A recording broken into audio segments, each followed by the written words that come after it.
So, hello guys! At sinipag tayong magluto. So, bumili na lang tayo ng luto. Sinipag ang kainday nyo. So, ayan. Tis tayo sa lutong karinderya. Diba? Ganun din ba kayo mga kainday? Pag sinisipag kayong magluto, karinderya ang takbo. Charot! So, ayan. Bumili tayo ng chicken. Siyempre, ang chicken.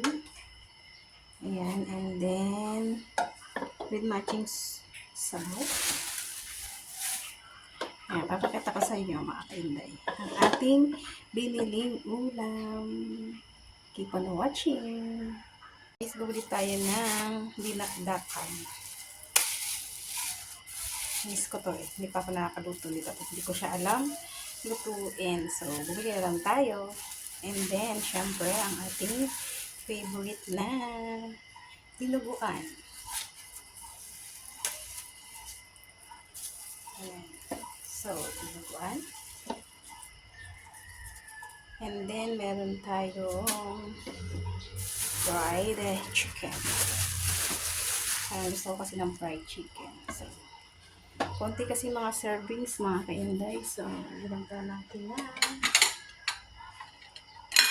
fried chicken.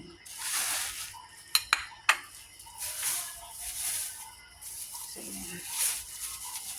Para masolve naman tayo sa ating ulam. Kahit bili lang yan. So, ayan. Diba?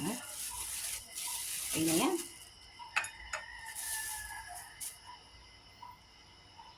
Ayan ang aming ulam.